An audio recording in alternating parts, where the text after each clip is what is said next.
Hello, it's Lion here with HobbiesofaMan once again, and today we are going to be doing our holiday season haul video.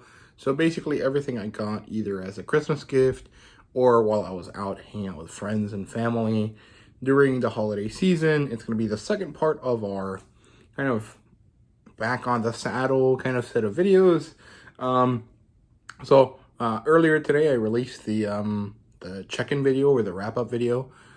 This is going up now. Then I'll have a manga collecting goals video going up tomorrow, and then I'll have the TBR, and then after that is going to be regular content on the channel as we go. I have a lot of things to review from last year, so there's going to be quite a lot of content for the first couple weeks of the year while I get back into the routine of things, right? So yeah, we're going to talk about everything that I bought or everything that I got. We're going to start with a miscellaneous item, then two things that I don't currently have in my possession because they're in my apartment because my roommate helped me out with them, or he got them for me, and I wasn't able to get them.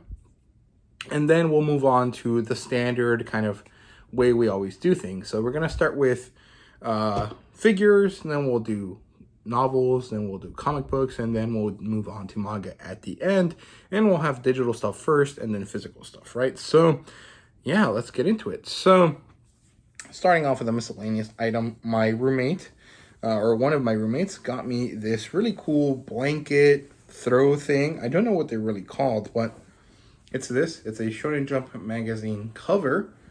Specifically it's this one from the Wano Country arc, when they're about to fight Kaido, I'm guessing.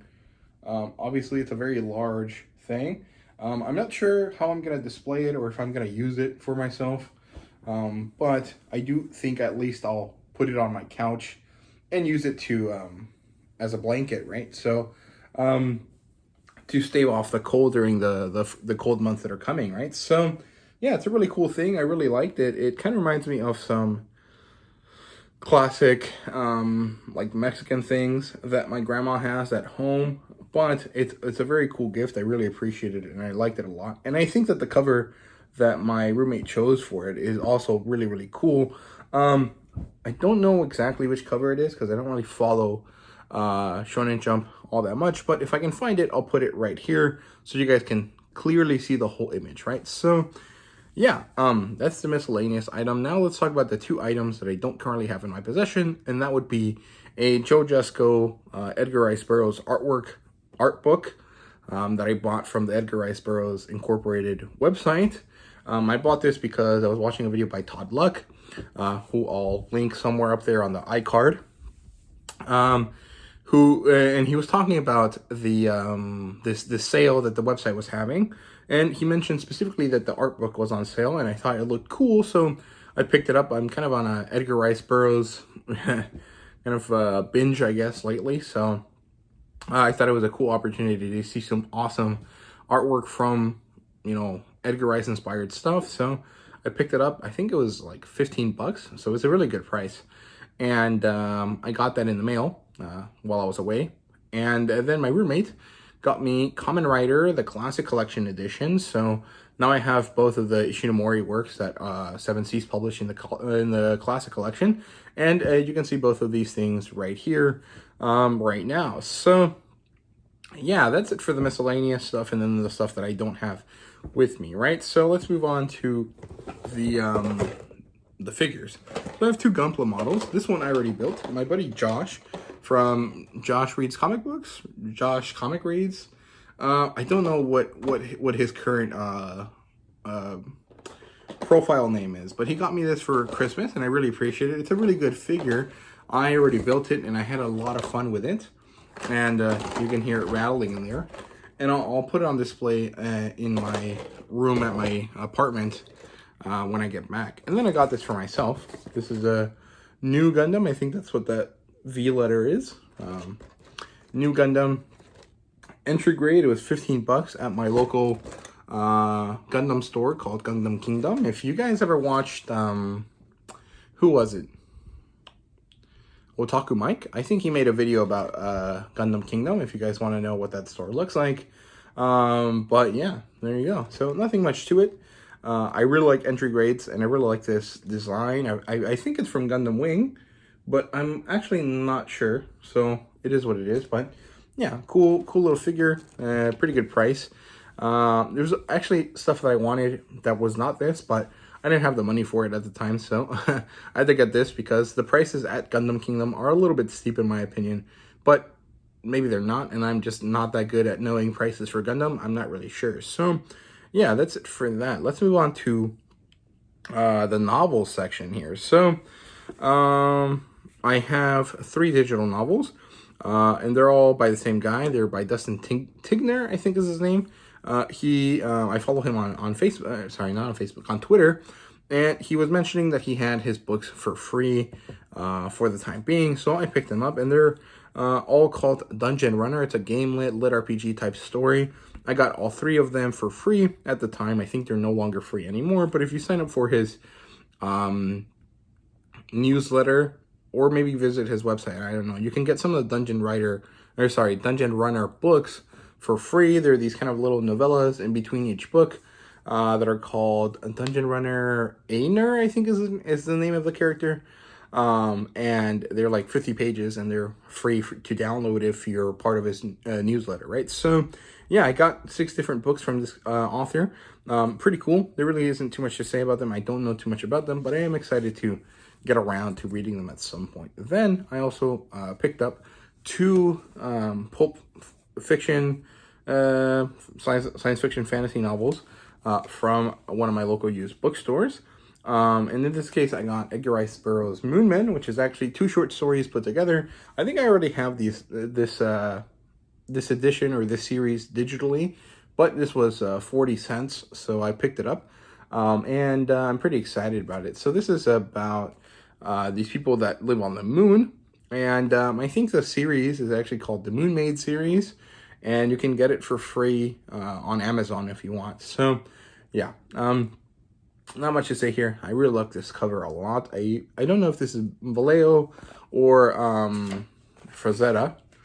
Their styles are kind of similar a bit, so let's see if it says here anywhere. I don't think so.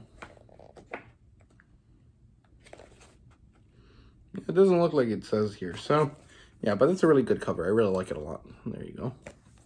And then I got some Edgar Rice Burroughs pastiche in Jandar of Callisto by Lynn Carter. Lynn Carter is a very well-known pastiche writer for Edgar Rice Burroughs type stuff. This is basically a Princess of Mars kind of story.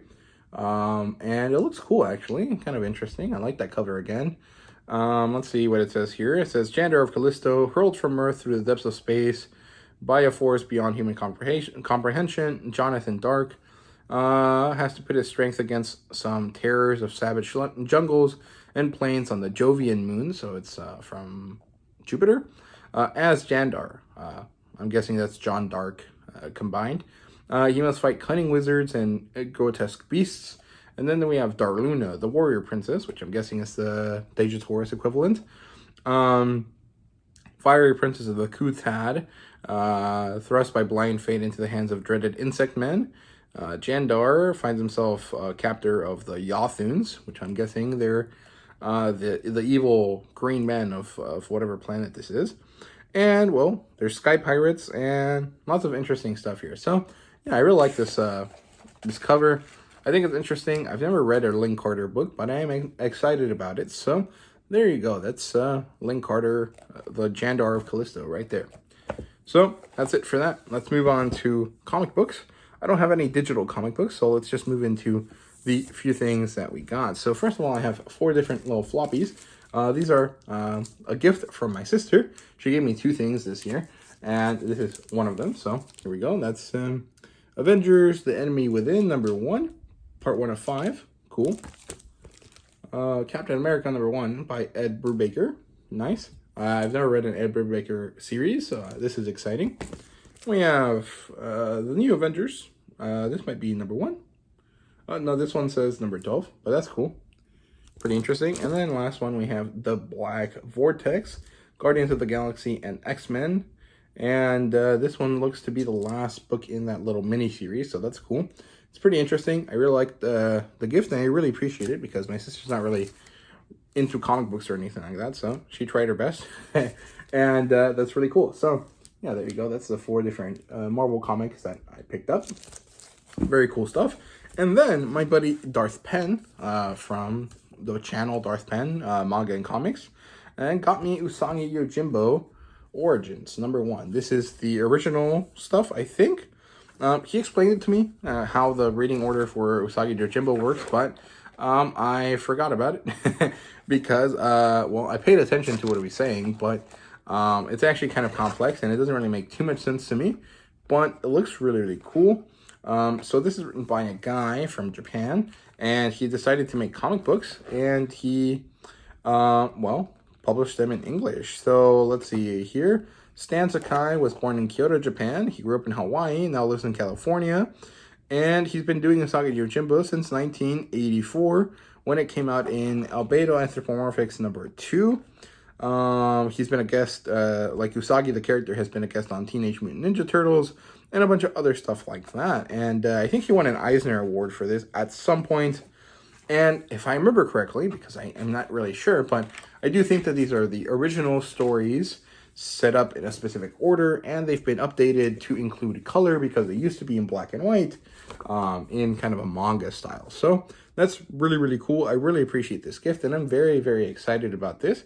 I think this is my first collected IDW edition. Maybe not, actually. I think I have a Power Rangers one. So that's really, really cool. And that's it for the comic books. Let me double check. Yeah, it looks like that's it for the comic books. So yeah, moving on to the manga. I have a lot of digital manga because I bought the Kodansha Humble Bundle. So I got about 40 different manga from that. And I'll just list them off and show you screenshots of the first volume of each. So from the Humble Bundle, I got a couple of Cuckoos #1 through 5. I'm really excited about this one. I like the cover art a lot, so I'm sure that the interior art is going to be awesome as well. Then we have Blue Lock #1 through 10. This is actually why I bought this. I think $18 for 7 volumes that I didn't own digitally was a pretty good deal. Also, this also means that I probably won't be picking up Blue Lock physically anymore, or at least not until they get past volume 10. And given they're only on volume 4, it's probably going to be 2 years before they get around to that point. So for now, Blue Lock is something that I'm going to keep, but I'm not really going to continue to collect physically because I'm significantly ahead of it now, right? So yeah, but Blue Lock is awesome. I'm really happy that I got so many volumes of it. And that's pretty great. Then we have Dawn of the Witch. I don't know too much about this, but the art style looks really, really great. And I'm very excited about it. So, did I mention that it was 1 through 3? I think it was, but, or I think I mentioned it, but I don't remember at this point. And then we have Police in a Pod. I actually had the first issue, or the first volume of this already on Bookwalker. And it wasn't really something that appealed to me all that much, but I haven't read it yet, so I don't really know. But it is some sort of comedy based around these Japanese policewomen, so that's pretty fun.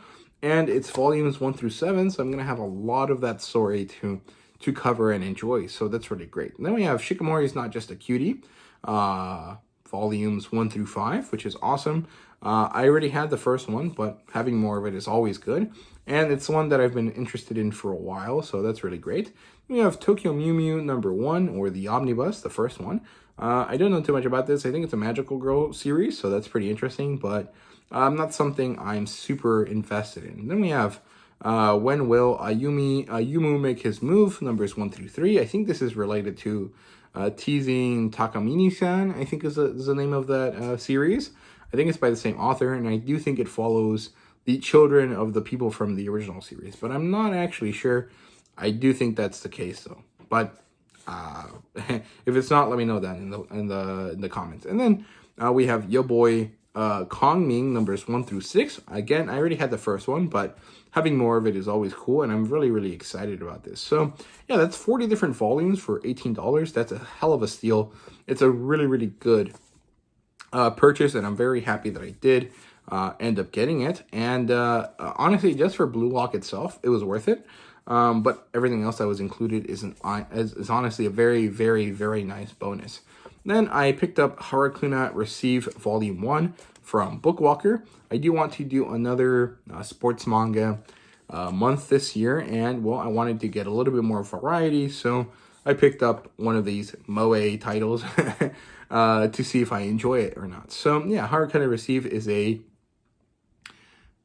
beach volleyball series, and it's mostly just about cute girls. So yeah, and that's it for that, I think. So let's move on to the physical manga. And I know I'm kind of boring right now, but I'm out of practice, so I have to get back into the swing of things and trying to get more interesting as I get back into recording, because at this point I think I've not recorded for like a month, and it's kind of weird to come back to something after you haven't done it for a while. So let's get started with the physical manga. Here we have Bride Stories number 3, and this is really, really great. I'm very happy with this purchase. I really like it, and I just love how this looks. I love the details on this woman's outfit. It looks really, really nice, and I like the colors a lot. And yeah, I'm very, very excited to get into this. And I love the art style that Korimori has. So yeah. Then we have Springin'. This is part 2 of my sister's Christmas gift. And it's because she was going to get me something initially, and then she realized I wasn't going to like it, so she just told me to pick something. And, well, this was on sale, so I told her to get me this. And she did. So yeah, this is something I had my eye on for a while. I know that there was a new version of the series out for Netflix, and I was gonna watch it, and then I just never got around to it. So I'm definitely gonna read this first, and then I'll watch the series if I care about it or not. And honestly, the appealing thing here is this really weird, wild artwork and the very interesting sounding premise. So it says back here, an ancient civilization hid artifacts of immense power across the earth, and now the world's governments are wanting to get them. And there's these people called Arkham Corporation, which stand against those people who have special agents called Spriggans, who are the last line of defense against these doomsday weapons. And they have experimental armor. And we follow Omine Yu, who is the Spriggans' ace operator, and as he tries to avoid catastrophe for the world. So very cool premise, very 90s. Actually, I think this is older than that, very like 80s. And it's really cool. If it's anything like Bastard in the kind of styling of it, I'm gonna love this a lot, because it does seem like a sci-fi thing, but because it's like alien artifacts, they might have like a magical aspect to them, and sci fantasy is my favorite. So yeah, then we have some more fantasy works. Here we have Witch Hand Atelier number 9 and number 10, and I managed to succeed in my goal to get Witch Hand Atelier as close to complete as I could last year. So that's really great. I am caught up with the series so far. I am current to the current volume, and that's really, really wonderful. I'll read these volumes as soon as I can, and then I'll stand vigilant for the next volume. So yeah, and then we have 2 more things. So we have Solo Leveling number 5, which is awesome. I am kind of sad it has a little bit of damage here, but it's not that big of a deal. And it's been a while since I had a solo leveling novel, so I'm very excited to get back into this story. And that means I'm 1 behind. I think Volume 6 came out this December, so I'm very, very excited about getting around to reading this and picking up the rest of it as soon as it comes out. And as soon as I can, honestly. And then we have one last thing here, Go Go Loser Ranger number 1. This one's really exciting. I'm a huge fan of Power Rangers and Power Rangers type stuff. So this is going to be right up my alley, and I'm very, very excited about that. So yeah, don't really know too much about this, but I do think that it's one of those like subversions / like deconstructions where the good guys are actually bad guys, and that's really fun. So yeah, that's it for me. That's all I got this holiday season, and it was really good stuff. I'm very, very happy with everything I got. So yeah, thank you guys very much for watching. I really appreciate everyone that does, and let me know what you guys thought about the video and or about what you guys have been getting this past holiday season as well. So yeah, let me know down in the comments, and thank you guys very much for watching once again. See you guys later.